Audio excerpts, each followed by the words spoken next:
నీకు వెలుగు వచ్చి ఉన్నది, లెమ్ము, తేజరిల్లుము, యెహోవా మహిమ నీ మీద ఉదయించును. దేవునికి మహిమ కలుగునుగాక.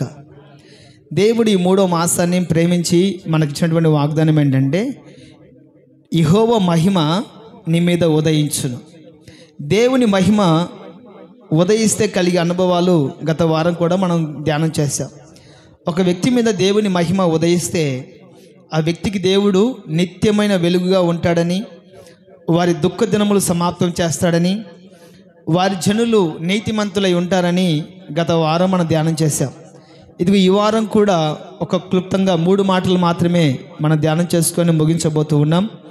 దేవుని మహిమ ఒక వ్యక్తి మీద ఉదయిస్తే ఆ వ్యక్తి జీవితంలో కలిగే అనుభవాలు క్లుప్తంగా 3 మాటలు చెప్పినట్టు ముగిస్తాను. మొట్టమొదటి మాట చదువుకుందాం. నిర్గమకాండము 16వ అధ్యాయము 7వ వాక్యం. నిర్గమకాండము 16వ అధ్యాయము 7వ వాక్యం. యెహోవా మీద మీరు సనిగిన సనుగులను ఆయన వినుచున్నాడు. ఉదయమున మీరు యెహోవా మహిమను మీరు చూచెదరు. చాలు చదవండి. వాక్య భాగంలో మోషే గారు ఒక మాట మాట్లాడుతున్నారు ఇశ్రాయేల్ ప్రజలను గూర్చి. యెహోవా మీద మీరు సనిగినటువంటి సనుగులు ఆయన ఏం చేస్తున్నాడు? వినుచున్నాడు. మోషే గారు ఇశ్రాయేల్ ప్రజలందరితో కూడా చెప్తున్నటువంటి మాట, యెహోవా మీద మీరు ఇంతవరకు సనిగినటువంటి సనుగులు ఇక చాలు. ఎందుకంటే మీరు సనిగినా, గొనిగినా, తిట్టినా, దుష్కారమైన మాటలు మాట్లాడినా కూడా ఆయన ఏం చేస్తున్నాడు అంటే వినుచున్నాడు. ఇంతకీ నేను అడుగుతాను, ఇశ్రాయేల్ ప్రజలు ఎందుకు సనుగుతున్నారండి? ఇక్కడ చదవండి వాక్య భాగంలో. ఇశ్రాయేల్ ప్రజలు సనుగుతున్నారంట, గొనుగుతున్నారు, దేవుని మీద విరోధంగా మాట్లాడుతున్నారు. ఈ మోషే గారు గమనించి ఇశ్రాయేల్ ప్రజల దగ్గరికి వెళ్ళి అడుగుతున్నాడు, మీరు యెహోవా మీద సనిగినటువంటి సనుగులను ఆయన వినుచున్నాడు. ఎందుకని సనుగుతున్నారు? బహుశా ప్రతి మానవునికి ఉంటుంది. ప్రతి మానవుడు కూడా దేవుని మీద సనుగుతాడు. కనపడే మనిషి మీద సనిగినప్పుడు కనపడని దేవుని మీద సనగడం గొప్ప విషయం అంటారా? నాతో కూడా ఒక వ్యక్తి వచ్చేవాడు, నాకు చాలా అనుకూలమైన వ్యక్తి. ప్రతి వారము నాతో కూడా దేవుని మందిరానికి రావచ్చు కదంటే అతడు దేవుని సనుగుతాడు. ఒకగానొక కుమార్తె ఉంటే ఆ కుమార్తె కూడా దేవుడు తీసేసుకున్నాడు. ఎందుకని మందిరానికి రావాలి? ఏ మేలు చేశాడని మందిరానికి రావాలి? దేవుడు ఉన్నాడనా లేడనా? ఉంటే నా బిడ్డను ఎందుకు కాపాడలేకపోయాడు అని సనుగుతున్నాడు, గొనుగుతున్నాడు. నా ప్రియమైన వాళ్ళరా, మోషే గారు తన ప్రజలతో అంటున్నాడు, మీరు యెహోవా మీద సనిగినటువంటి సనుగులను ఆయన ఏం చేస్తున్నాడు? చెప్పాలమ్మా, ఆయన ఏం చేస్తున్నాడు? చూస్తున్నాడు లేదా వినుచున్నాడు. ఆయన సనిగినటువంటి సనుగులను వినుచున్నాడు. ఎందుకని వాళ్ళు సనుగుతున్నారు? ఏ సనుగులు దేవుడు వింటున్నాడు అని ఒకసారి మనం ఆలోచన చేస్తే, ఇశ్రాయేల్ ప్రజలకి దాహం కావాలంటే బండ నుండి నీళ్లు తెప్పించి వాళ్ళ దాహం తీర్చాడు. ఆకలి అవుతుందయ్యా, కడుపు కాలిపోతుందయ్యా అంటే దేవదూతలు తినే ఆహారాన్ని వారికి పంచిపెట్టాడు. మనుషులు తినే ఆహారం కాదు, దేవదూతలు తినే ఆహారాన్ని, మన్నాని ఇశ్రాయేల్ ప్రజలకి పంచిపెట్టి వారి కడుపులు నింపాడు. మరి ఇంకెందుకని సనుగుతున్నారు? వాళ్ళ వస్త్రాలు ఏమన్నా చినిగిపోయాయా? చినగలేదు. వారి చెప్పులో వారైనా తెగిపోయిందా? తెగిపోలేదు. వాళ్ళ తలలో వెంట్రుకైనా రాలిపోయిందా?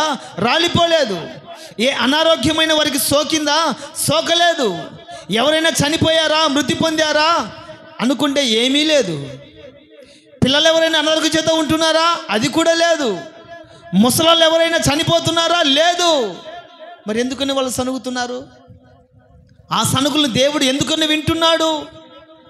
ఎందుకని వాళ్ళు సనుగుతున్నారో తెలుసా? దాహం అవుతే నీళ్ళు ఇచ్చారు, ఆకలైతే మన్నాన్నతో మా కడుపులను తృప్తిపరిచారు. ఇప్పుడు మాకు మాంసం కావాలి. చూపించారండి మానవుని బుద్ధి. హల్లెలూయా, హల్లెలూయా. బ్రతికి బట్టగట్టి దేశానికి స్వాధీనం చేసుకొని, బ్రతికి బట్టగట్టి దేవుడు ఇచ్చినటువంటి వాగ్దాన దేశాన్ని స్వాధీనం చేసుకుంటే తర్వాత విషయం దేవుడు ఎరుగు అనుకోకుండా మాకు మాంసం కావాలి అని దేవుని మీద సనుగుతూ ఉన్నారు. ఆదివారం వచ్చేసరికి మాంసం తినకపోతే అస్సలు ఆదివారం లాగానే ఉండదు సనుగులు. ఆదివారం వచ్చేసరికి మాంసం తినకపోతే అసలు ఆదివారం లాగానే ఉండదు. ఈ ఇశ్రాయేల్ ప్రజలు అంటున్నారు, 40 సంవత్సరాలుగా ఈ అరణ్యయాత్రలో నడుచుకుంటూ వెళుతూ ఉన్నాం, ముక్క కొరక్క నాలుక వెండిపోతూ ఉంది. బహుశా ఒక నెల దేవుడు ఆలస్యం చేస్తే ఒకరినొకరు చంపుకొని తినేవాళ్ళేమో. మాంసం ఆపేక్షతో, మాంసం మీద ఉన్నటువంటి ఇష్టముతో ఈ ప్రజలు మాంసం లేదని దేవుని మీద సనుగుతున్నారు. ఈ సనుగుల్ని దేవుడు ఏం చేశాడు? వింటున్నాడు. మోషే గారికి కూడా కోపం వచ్చిందండి. ఎంతమంది ఇశ్రాయేల్ ప్రజలు? వాళ్ళకి మాంసం పంచిపెట్టడానికి ఎంతమంది అంటే 4 లక్షల మంది. ఎంతమంది మా చెప్పండి ఎంతమంది? 4 లక్షల మందికి మాంసం తెప్పించాలంటే మామూలు విషయం అంటారా? మోషే గారు దేవునితో చెప్పడానికి కూడా ఇష్టపడక మోషే గారు అంటారు, అయ్యా వీళ్ళు కృతజ్ఞత లేని ప్రజలయ్యా, కొంచెమైన మనసు లేని ప్రజలయ్యా, కొంచెమైన మానవత్వం లేని ప్రజలయ్యా, ఇదిగో దాహాన్ని ఇచ్చారు, దేవదూతలు తినే ఆహారాన్ని ఇచ్చారు, ఇప్పుడేమో మాంసం కావాలని నీ మీద సనుగుతున్నారు. ఇది జరిగే పని కాదు, వదిలేయి ప్రభువా అని మోషే గారు అంటుంటే దేవుడు అంటారు, మోషే నా బాహుబలం ఏమైనా తక్కువైనదా? నాకు అసాధ్యమైనది ఏదైనా ఉన్నదా అని ఆ ఇశ్రాయేల్ ప్రజల సనుగులు విని దేవుడు ఏం చేశాడంటే, అడవిలో అక్కడక్కడ ఉన్నటువంటి పూరేలన్నిటికీ ఆయన ఆజ్ఞాపించగానే పూరేలన్నీ వచ్చి వాళ్ళ ఇంటి ముందర, వాళ్ళ గుడారాల ముందర వాలగానే వాటిని పట్టుకొని కోసుకుని తిన్నారు. వీరంతటికి గల కారణం ఏంటంటే వాళ్ళు సనుగుల ద్వారా దేవుడు వారిని విన్నాడు, వారి సనుగులు విన్నాడు, వారిని తృప్తిపరిచాడు. ఆ మాట చూద్దాం ఒకసారి. 11వ వచనం నుండి 12వ వచనం. యెహోవా మోషేతో ఇట్లా, నేను ఇశ్రాయేలు సనుగులను వింటిని, నీవు సాయంకాలమున మీరు మాంసం తిందురు, ఉదయమున ఆహారము చేత తృప్తి పొందుదురు, అప్పుడు మీ దేవుడనైన యెహోవాను నేనే అని మీరు తెలుసుకుంటారు. వారితో చెప్పమని. ఇక్కడ ఇశ్రాయేల్ ప్రజలు చాలండి, ఇశ్రాయేల్ ప్రజలు మాంసం కావాలని గొడవ పడుతున్నారండి. మాంసం కావాలని. అమ్మా వింటున్నారా? కొద్ది నిమిషాలే దయచేసి ఓపిక పెట్టుకుంటే నేను ముగిచ్చేస్తాను. ఎందుకని వాళ్ళు గొడవ పడుతున్నారు? ఎందుకని సనుగుతున్నారు? ఎందుకని మాంసం కావాలండి. నేను 2012లో గుంటూరుకి హోసన మినిస్ట్రీస్లో ట్రైనింగ్ చేయడానికి వెళితే మన బద్వేలికి ఒక సీల్ వేశారు. ఒక బద్వేలికి, మన బద్వేలు వాళ్ళకి ఒక బ్రాండ్, ఒక ముద్ర వేశారు. ఎందుకంటే ఇంచుమించుగా 2-3 సార్లు ట్రైనింగ్కి వెళ్ళిన వాళ్ళు, బద్వేలు నుంచి వెళ్ళిన వాళ్ళు మాంసం కొరకు కొట్టుకున్నారు ట్రైనింగ్లో. అర్థమవుతుందమ్మా? మాంసం కొరకు కొట్టుకున్నారు ట్రైనింగ్లో, బైబిల్ ట్రైనింగ్లో. మళ్ళా ట్రైన్లో కాదు, బైబిల్ ట్రైనింగ్లో మాంసం కొరకు కొట్టుకుంటే దైవజనులు పెద్దలు, ఒరే మీ బద్వేలకు ఒక దండవరా నాయన, మా దగ్గర ట్రైనింగ్కి రావద్దురా మీరు. ఎందుకని కొట్టుకున్నారు, ఎందుకని గొడవ పడ్డారంటే కేవలం మాంసం కొరకు. తర్వాత మా ఆత్మీయ తండ్రి అబ్రాహ్మణ గారు ఒక మాట చెప్పారు, మీరు వెళ్ళేటప్పుడు అవసరమైతే ఈ నెలంతా ట్రైనింగ్ అయిపోయిన తర్వాత వెళ్ళేటప్పుడు 2-3 పొట్టేళ్ళు కోసని మీకు పెడతాను రా స్వామి, మీరు గొడవ పడద్దు. బద్వేలు వాళ్ళకి ఎంత మంచి పేరో. ప్రియమైన వాళ్ళరా, ఈ ఇశ్రాయేల్ ప్రజలను చూసి మోషే గారు కూడా ఇబ్బంది పడుతున్నాడు. తర్వాత దేవుడు ప్రత్యక్షమై మోషే గారితో అంటాడు, సాయంకాలమున మీరు మాంసం తింటారు. ఆమేన్, హల్లెలూయా. మీరు కూడా తినాలనే మరి, హల్లెలూయా.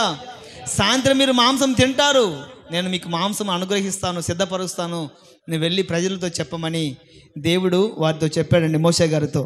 ప్రియమైన వాళ్ళరా, వాళ్ళు ఏం చేశారంటే తిని తృప్తి పొందారు. ఇశ్రాయేల్ ప్రజలు మాంసం తిని ఏం చేశారు? తృప్తి పొందారు. ఇంకా దొరికిందిలే ఛాన్స్ అని ఏం చేశారు తెలుసా? వాళ్ళు తినడానికి మొక్కల నుండి, నోట్ల నుండి బయటకు వచ్చిందండి మాంసం. అంతలా తిన్నారు, అంతలా భయంకరంగా తిన్నారు. దేవుని వాక్యం అంటుంది, యెహోవా మహిమ ప్రతి ఉదయమున మీరు చూస్తారు. ఆయన ఆహారం చేత మిమ్మల్ని తృప్తిపరుస్తాడు. దేవుని మహిమ ఒక వ్యక్తి మీదకి దిగి వస్తే ఏం కలుగుతుందంటే తృప్తి చెందుతారు. దేవుని మహిమ ఏం చేస్తుందంటే తృప్తిని కలుగు చేస్తుంది. ఇశ్రాయేలు ప్రజలు మాంసం కావాలని అడిగారు. దేవుని మహిమ ద్వారా ఆ మాంసాన్ని దేవుడు వాళ్ళకి అనుగ్రహించారు. వారు ఏం చేశారంటే తిని తృప్తిని పొందారు. ఏం చేశారమ్మా? తిని తృప్తిని పొందారు. రూతు అనబడే స్త్రీ కూడా ఒక దేశాన్ని విడిచిపెట్టి వేరే దేశానికి వెళ్ళి ఒక రాజుని ఆశ్రయించి తన అత్తను వెంట పెట్టుకొని తన జీవిత గమనాన్ని పయనిస్తూ ఒంటరిగా జీవిస్తున్నప్పుడు ఆ రాజుగారు ఆమె మీద జాలి, దయ, కనికరము చూపించి ఆ రాజుగారికి కలిగిన దాంట్లోనే ఆమెకి ఇచ్చినప్పుడు ఆమె ఏం చేసిందంటే తిని తృప్తి పొందింది. Praise the Lord, hallelujah. రూతు గ్రంథం 2వ అధ్యాయం 14వ వచనంలో రాయబడి ఉంటుంది. రూతు గ్రంథం 2వ అధ్యాయము 14వ వచనం. 2వ అధ్యాయము 14వ వచనం. బోయాజు, భోజన కాలమున నీవు ఇక్కడికి వచ్చి భోజనము చేసి ఆమెతో చెప్పగా చేను కోయి వారి యొద్ద ఆమెను కూర్చొండెను. అతడు ఆమెకు పేలాలు అందియగా ఆమె తిని తృప్తి పొంది కొన్ని మిగిల్చాను. ఎవరికని? ఆ మిగిల్చింది ఎవరికి? తన అత్తకి. ఉన్నది ఇద్దరే. ఆ యవనస్తురాలు రూతు గారు బోయాజు పొలం దగ్గరికి వెళ్ళింది. ఆ బోయాజు రాజు ఆమె మీద కనికరపడి దయ చూపించి కొన్ని పేలాలు ఇచ్చినప్పుడు ఆ పేలాలు తిని తృప్తి పొంది కొన్ని మిగిలిచ్చింది. ఎవరికి? తన అత్తకి. ప్రియమైన వాళ్ళ కొంతమంది జీవితాలలో ఎంత తిన్నా, ఎంత సంపాదించినా, ఎంత పోగేసుకున్నా తృప్తి అన్నది ఉండదు. ఇక్కడ బోయాజు అనబడే వ్యక్తి యేసుక్రీస్తు వారికి సాదృశ్యంగా ఉన్నారు. ఈ స్త్రీ రూతు సంఘానికి సాదృశ్యంగా ఉన్నారు. ఈ రూతు సంఘంకి వచ్చింది, దేవుని దగ్గర కొన్ని ఆహార పదార్థాలను తీసుకుంది, తృప్తి పొందింది. తిరిగి వెళ్ళి కొన్ని మిగిల్చుకొని తన అత్తకి కూడా తృప్తిని ఇవ్వడానికి కొన్ని మిగిల్చుకుంది. దేవుని సన్నిధికి వచ్చిన మనము కూడా తృప్తిపరచబడాలి దేవుని మహిమ చేత. ఆమేన్, హల్లెలూయా. ఎంత భక్తి చేసినా, ఎన్ని సంవత్సరాలు దేవుని మందిరానికి వెళ్ళినా దేవుడు నాకేం మేలు చేశాడు, ఏ మేలు చేశాడని దేవుని మీద సనగడము కాదు, కానీ దేవుడు మనకిచ్చిన దాంట్లోనే మనం ఏం చేయాలి? తృప్తి కలిగి ఉండాలి. దేవునికి మహిమ కలుగును గాక. ఈ రూతుకి ఇల్లు లేదు, వాకిలి లేదు, సొంత దేశము లేదు. ఇద్దరు అత్త కోడలు మాత్రమే వచ్చారు. బోయజ్ రాజు ఇచ్చినటువంటి ఆ చిన్న చిన్న పదార్థాలని తిని తృప్తి పొంది వాటి ద్వారా తన అత్తకి కూడా సిద్ధపరిచింది. కారణం ఏంటంటే ప్రియమైన వాళ్ళరా, దేవుడు మనల్ని ఏ స్థితిలో ఉంచుతాడో, దేవుడు మనల్ని ఏ స్థితిలో నడిపిస్తాడో, దేవుడు మనకి ఏది ఇస్తాడో ఆ ఉన్నదాన్నే మనము తృప్తి కలిగి ఉండాలి. దేవునికి మహిమ కలుగును గాక. ఆమేన్. హెబ్రీయులకు రాసిన పత్రిక 13వ అధ్యాయము 5వ వాక్యంలో చదువుదాం ఒకసారి. పౌలు భక్తుడు ఒక మాట చెప్తారు. హెబ్రీయులకు రాసిన పత్రిక 13వ అధ్యాయము 5వ వాక్యం. ధనాపేక్ష లేని వారై నీకు కలిగిన వాటితో తృప్తి పొంది ఉండుడి.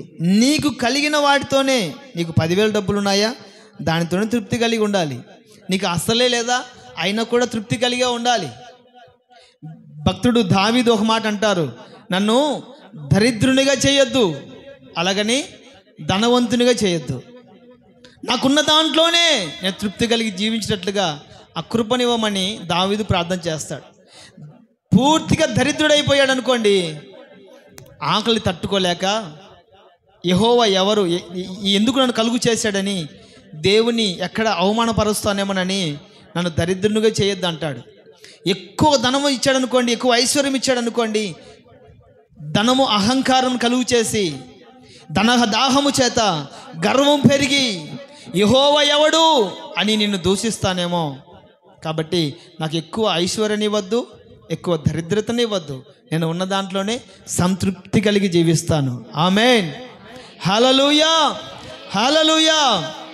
దావీదు తృప్తిపరచబడినట్లుగా పౌలు గారు కూడా ఒక మాట అంటారు, ధనాపేక్ష లేని వారై మీకు కలిగిన వాటితోనే తృప్తి పొంది ఉండుడి.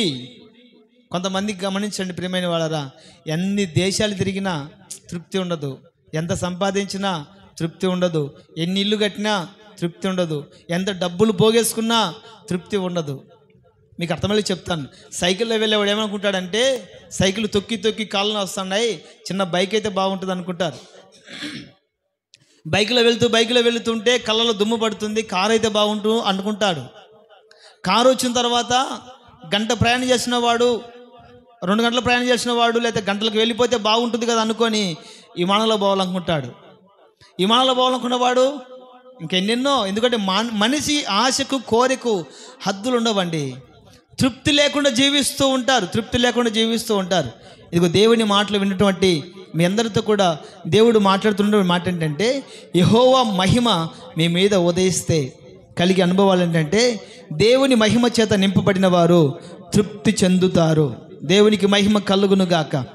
మీకున్న దాంట్లోనే మనం తృప్తి కలిగి జీవించాలి. ఉన్న దాంట్లోనే, ఒక బిల్డింగ్ చాలదనుకోండి 2 బిల్డింగ్లు కట్టుకోవాలనుకోవడం కాదు, లేదే 10,000 డబ్బులు ఉంటే, ₹1,00,000 డబ్బులు ఉంటే బాగుండు అనుకోవడం కాదు. ఇస్తాడు దేవుడు, ఎప్పుడోసారి ఇస్తాడు. తగిన సమయంలో ఎవరెవరికి ఏమి ఇవ్వాలో దేవునికి తెలుసు. మీరు రేపటిని గురించి చింతించాల్సిన అవసరం లేదు. మీ తండ్రి మీకు ఏమి ఇవ్వాలనో ఆయనకు తెలిసే ఉన్నదని దేవుని వాక్యం సెలవిస్తుంది. సంతృప్తి కలిగి జీవించాలి. ప్రభువా, ఈ దినానికి ఈ పూటకి ఆహారం ఇచ్చారు, స్తోత్రం. ఇదిగో ఈ పూటకి కాపుదలు ఇచ్చారు, స్తోత్రం. ఈ పూటకి సమాధానం ఇచ్చారు, స్తోత్రం అని ఏ పూట కాపుటే మనకు కలిగి ఉన్న దాంట్లో అని మనం ఏం చేయాలి? తృప్తి కలిగి ఉండాలి. దేవునికి మహిమ కలుగును గాక. దేవుని మహిమ మన మీద ఉదయిస్తే తృప్తి చెందుతారు. 2వ మాట చదువుకుందాం. మత్తయి సువార్త 5వ అధ్యాయము 16వ వాక్యం. మత్తయి సువార్త 5వ అధ్యాయము 16వ వాక్యం.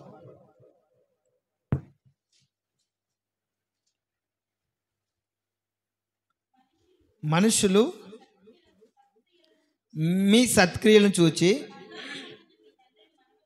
పరలోకమందున్న మీ తండ్రిని మహిమపరచున్నట్లు వారి ఎదుట మీ వెలుగు ప్రకాశింపనీయుడి.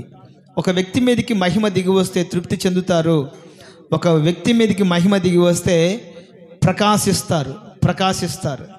ఎలా ప్రకాశిస్తారు అంటే, మనుషులు మీ సత్క్రియలను చూచి పరలోకమందున్న మీ తండ్రి మహిమపరచబడినట్లు వారి ఎదుట మీ వెలుగును ప్రకాశింపనివ్వడి. ఒకరు ప్రకాశించాలి అంటే సత్క్రియలు చేయాలి, అంటే మంచి పనులు చేయాలి. సత్క్రియలు చేస్తే వారి వెలుగు, దేవుడు వారి మీద ఉంచినటువంటి మహిమ ప్రకాశిస్తుంది. సత్క్రియలు చేసిన వారి వెలుగు ప్రకాశిస్తుంది. సత్క్రియలు చేయని వారి వెలుగు చీకటి మహిమగా మారిపోతుంది. ఒక మాట మీకు చెప్తాను. ఒక తండ్రికి 2 కుమారులు ఉన్నారండి. ఒక కుమారుని పేరేమో కయ్యూను, మరో కుమారుని పేరేమో హేబేలు. ఎవరో తాబేలు అనేటువంటి ఎవరు? ఒక తండ్రికి 2 కుమారులు. ఒక కుమారుడి పేరేమో కయ్యూను, మరో కుమారుడి పేరేమో హేబేలు. ఈ హేబేలు, ఈ కయ్యూను ఇద్దరు కలిసి దేవుని సన్నిధికి వచ్చారు. దేవుని సన్నిధికి వచ్చిన తర్వాత ఈ హేబేలేమో మంచి సత్క్రియలు చేశాడు. అంటే మంచి ఫలాలు, మంచి దశంభాగాలు, కానుకలు కావచ్చు, దేవునికి అర్పించాడు. ఈ కయ్యూను సత్క్రియలు చేయలేదు, మంచి పనులు, మంచి పదార్థాలు దేవునికి ఇవ్వలేదు. తర్వాత ఏం జరిగిందంటే, దేవుడు హేబేలు అర్పించినటువంటి అర్పణలను అంగీకరించాడు. తన వెలుగు ప్రకాశించింది. హల్లెలూయా. ఈ కయ్యూను అర్పించినటువంటి అర్పణలను దేవుడు అంగీకరించలేదు. ఎందుకంటే అవి మంచి సత్క్రియలు కావు, అవి మంచి క్రియలు కావు, మంచి కార్యాలు కావు, మంచి కానుకలు, మంచి అర్పణలు కావు. కాబట్టి దేవుడు తన అర్పణల్ని అంగీకరించలేదు. కనుక ఏమైపోయిందంటే తన వెలుగు మోగబోయింది. ఇంటి దీపం కాస్త కుంటిదైపోయింది. హల్లెలూయా. ఆ వెలుగు ప్రకాశించింది హేబేలు, వెలుగు మోగబోయింది కయ్యూనుది. చివరికి దేవుడు ఏం చేశాడంటే అతన్ని శపించి, ఎందుకని శపించాడు? హేబేలు వెలుగు ప్రకాశించింది, తన అన్న అయినటువంటి కయ్యూను చూడలేక అక్కడే తమ్ముడిని చంపేస్తాడండి. చంపేసిన తర్వాత ఒక హంతకుడుగా మారిపోతాడు. చివరికి దేవుడు ప్రత్యక్షమై మీ తమ్ముడు మంచి సత్క్రియలు చేయడం ద్వారా ప్రభునామం మహిమపరచబడింది, తన వెలుగు ప్రకాశించింది, అది చూడలేక ఓర్వలేక నీ తమ్ముడిని చంపేస్తావా? నీ తమ్ముడు ఎక్కడా అని అడిగితే అప్పటికైనా కూడా ఏదో అహంకారంతోనో అసూయతోనో నా తమ్ముడిని చంపుకున్నానయ్యా, పొరపాటు చేశానయ్యా అని మాట రావట్లేదు. నా తమ్ముడికి నేనేమైనా కాపలా వాడినా అని దేవునికి విరోధంగా మాట్లాడడం జరిగింది. దేవునికి ఎప్పుడైతే విరోధంగా మాట్లాడతారు అంటే వాళ్ళ వెలుగు చీకటిమయంగా మారినప్పుడు, వెలుగు వారి నుండి తొలగిపోయినప్పుడు దేవునికి కూడా విలువనివ్వరండి. దేవుని సన్నిధికి విలువనివ్వరు, దేవుని మీద కూడా విరోధంగా మాట్లాడతారు. ఈ కయ్యూను ఎప్పుడైతే నా తమ్ముడికి కాపలా వాడినా అని చెప్పిన వెంటనే దేవుడు అతన్ని శపించి, అనేక తరముల వరకు నువ్వు శపించబడదువుగా కానీ అతన్ని శపించి దేశం నుండి వెళ్ళగొడతాడండి. దేశ దిమ్మరై తిరుగుతాడు. కారణం ఏంటంటే అతడు సత్క్రియలు లేకపోవడం ద్వారా తలదించుకొని శపించబడిన వ్యక్తిగా మారాడు. మంచి సత్క్రియలు చేసేటువంటి హేబేలు తన వెలుగు ప్రకాశవంతంగా వెలిగిపోయింది. హల్లెలూయా చెప్దామని సంతోషంగా హల్లెలూయా. కాబట్టి ప్రియమైన వాళ్ళరా, ఇదిగో ఈ దినాన మనము మన వెలుగు ప్రకాశించాలి అంటే సత్క్రియలు చేయాలి, మంచి కార్యాలు చేయాలి. అప్పుడు మన వెలుగు ప్రకాశిస్తుంది. అంత మాత్రమే కాదు, యేసుక్రీస్తు వారు లోకానికి వెలుగై ఉన్నారు. ఆ వెలుగు ద్వారా అనేక మంది వెలిగించబడ్డారు. ఈ దినాన మనం ఎవరు అంటే లోకమునకు వెలుగై ఉన్న వారముగా ఉన్నామని దేవుని వాక్యం సెలవిస్తుంది. మీరు లోకమునకు వెలుగై ఉన్నారు అని అదే మత్తయి సువార్తలో 5వ అధ్యాయం 14వ వచనంలో రాయబడినటువంటిది. 14వ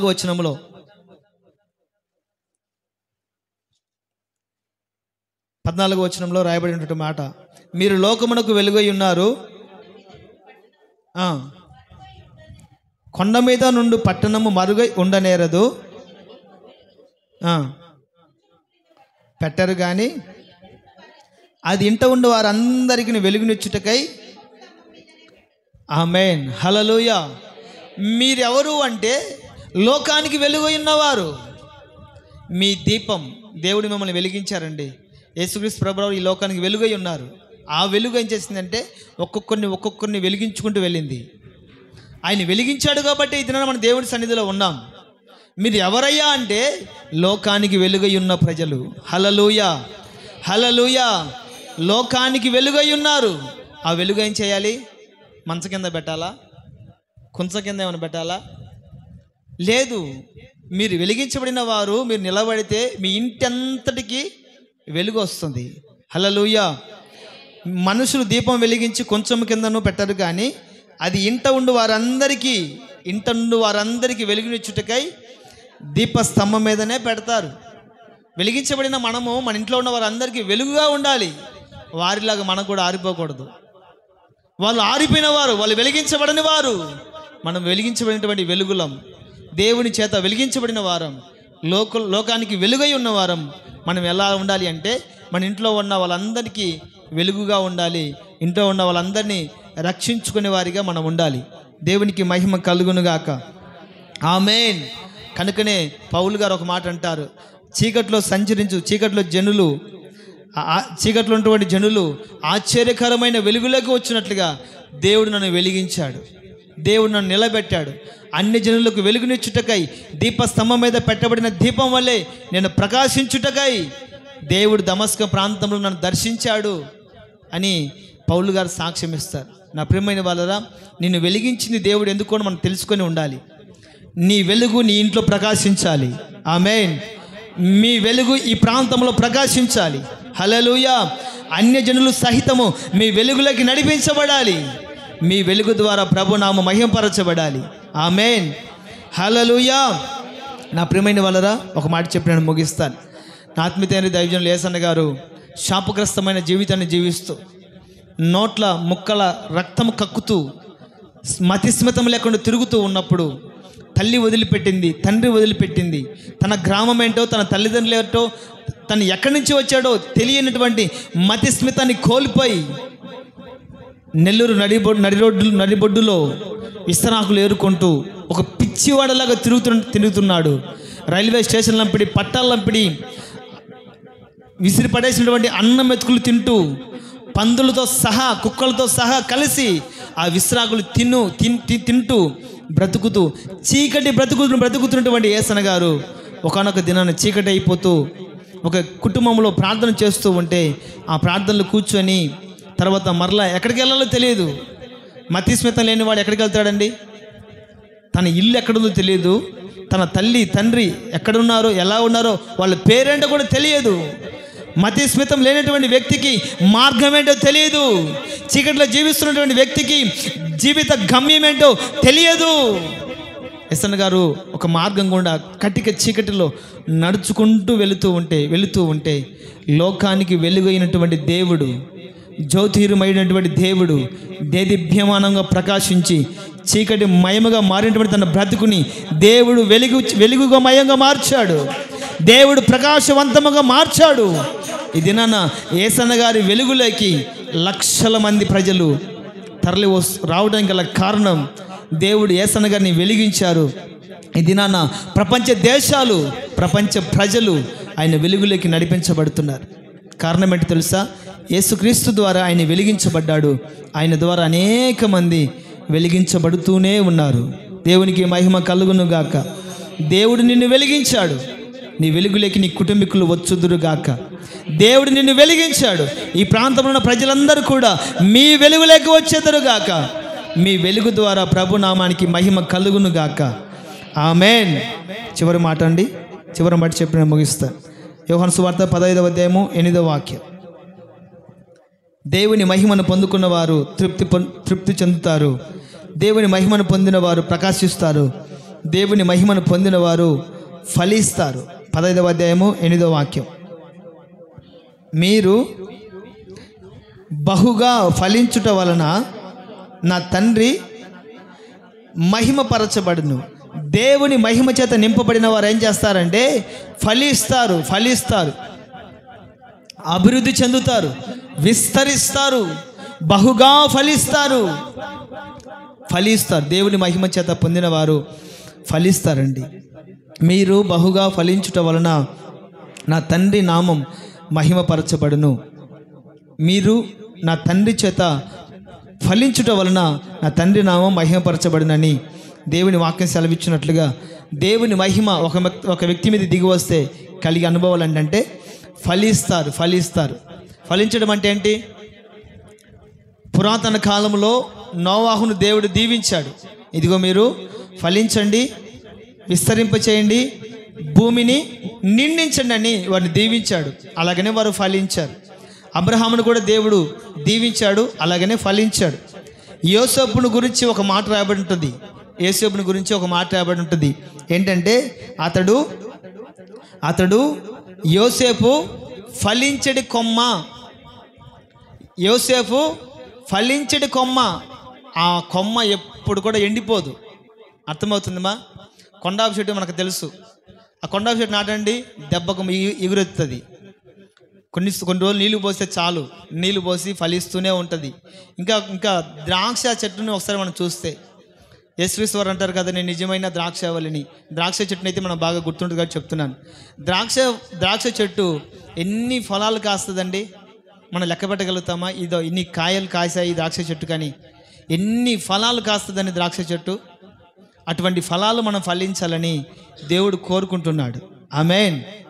హల్లెలూయా. మనం ఫలిస్తున్నామా? ఫలము లేక ఎండిపోతున్నామా? ఒకసారి మనం ఆలోచన చేయాలి. యేసుక్రీస్తు ప్రభుల వారు బాగా ఎండటి కాలంలో ఆకలితో ఒక చెట్టు దగ్గరికి వచ్చాడండి, అంజూరపు చెట్టు. ఆ చెట్టు దగ్గరికి వచ్చి కాయలు ఏమైనా దొరుకుతాయేమో అవి తిని కడుపు నింపుకుందామని ఆయన ఆకలి అయినట్లుగా అదొక సందర్భం రాయబడింది. ఆకలి అయ్యి తిందామని ఆ చెట్టు దగ్గర చూస్తే ఒక్కటంటే ఒక ఫలం లేదండి, ఒక్కటంటే ఒక కాయ లేదు. వెంటనే ఏం చేశాడు? మంచి పని చేశావులే అన్నాడా? అసలు నేను ఎందుకు పుట్టించాను, నేను ఎందుకు కలుగు చేశాను, ఇంతకాలం నీకు ఎందుకు నీరు పోశారు, ఇంతకాలం ఎందుకు నీకు ఎరువు వేశారు, ఇంతకాలం ఎందుకు నీకు కంచేశారు, దేనికి ఉపయోగకరంగా ఉన్నావు? అసలు నిన్ను భరించడము భూమి కూడా బరువైపోతుందని ఇక జీవితంలో ఎన్నడూ కూడా నువ్వు ఫలించకుండా ఉందువుగా కానీ శపించాడండి. ఈనాటి వరకు ఆ చెట్టు అలాగనే ఉంది. ఇజ్రాయెల్ దేశంలో ఈనాటి వరకు ఆ చెట్టు అలాగనే ఉంది. ఫలాలు లేవు, పూతలు లేవు, కాయలు లేవు, దానివల్ల భూమికే ఉపయోగం లేదు. ఇప్పటికి ఈనాటికి అది అలాగనే ఉండిపోయింది. నా ప్రియమైన వాళ్ళరా, యేసుక్రీస్తు ప్రభువు వారు నిన్ను నన్ను ప్రేమించి తన సన్నిధికి తీసుకొని వచ్చి కంచె అనే వాక్యం అని కంచె కట్టాడు, వాక్యం అనే ఉపదేశాన్ని ఇచ్చాడు, వాక్యం అని నీరు కడుతున్నాడు. ఫలిస్తున్నామా? పోయిన వారంలో కదా మనం వాక్యం ధ్యానం చేస్తాం. ఎవడు ఒక ద్రాక్ష తోటను దేవుడు నాటి దాని ఒక కంచె వేసి దివరాత్రములు ప్రతిరోజు దానికి నీరు కట్టి ఎవడు దాని మీదకి రాకుండానట్లు దివరాత్రములు దేవుడు దాన్ని ఏం చేస్తున్నాడు? కాపాడుచున్నాడు. ఈ దినాన దేవుడు మరలా మనతో మాట్లాడుతున్నాడు. కంచె కడుతున్నాడు, నీరు పోస్తున్నాడు, ఎరువు వేస్తున్నాడు. ఎవడు కూడా మన మీదకి రాకుండా దివరాత్రములైన మనం కాపాడుతున్నాడు. మనం ఫలిస్తున్నామా? ఈ దినాన్ని దేవుడు మనల్ని చూసి నీలో ఒక ఫలం చూపి, ఒక ప్రార్థన చేసే ఫలం ఉందా, పాటలు పాడే ఫలం ఉందా, వాక్యాన్ని ధ్యానం చేసే ఫలం ఉందా, సువార్తను ప్రకటించే ఫలం ఉందా, ఆత్మను నింపుదల కలిగే ఫలం ఉందా, భాషలు మాట్లాడే ఫలం ఉందా, ప్రవచించే ఫలం ఉందా, దర్శనాలు చూసే ఫలం ఉందా, కళలు కనే ఫలం ఉందా, ప్రవచించే వరం ఉందా? ఏ ఫలాలు ఉన్నాయని దేవుడు మనల్ని బ్రతికించాలి. ఏ ఫలాలు ఉన్నాయని దేవుడు ఇంకా మనల్ని కాపాడుతూ ఉండాలి. ఏ ఫలాలు ఉండాలని దేవుడు తన వాక్యమని నీరు కట్టాలి. ఏ ఫలాలు ఉన్నాయని ఉపదేశమని ఎరువేయాలి. ఇంకా ఎందుకు మనం బ్రతికించాలి? ఒక మాట అడుగుతాను. అంజూరపు చెట్టును శపించినట్లుగా మనం శపిస్తే మన పరిస్థితి ఏంది? నా ప్రియమైన వాళ్ళరా, దేవుడు తన మహిమతో నేను నింపింది ఎందుకు తెలుసా? మీరు ఫలించాలని. దేవునికి మహిమ కలుగును గాక. ఫలించాలి. ఇదిగో ఈ సమయాన మనం తీర్మానం చేసుకుందాం.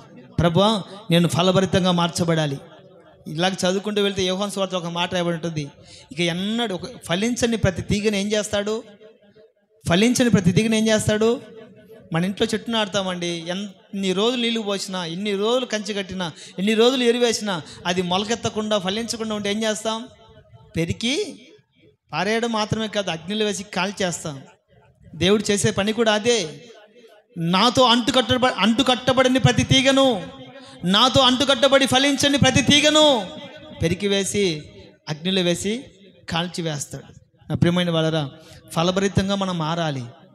సంవత్సరాలు దొల్లుకుంటూ పోతున్నాయి, నెలలు దొల్లుకుంటూ పోతూ ఉన్నాయి. ఆత్మీయ జీవితము అభివృద్ధి పొందటం లేదు, ఆత్మీయ జీవితము విస్తరించబడటం లేదు, ఆత్మీయ ఫలములు అలంకరించబడటం లేదు.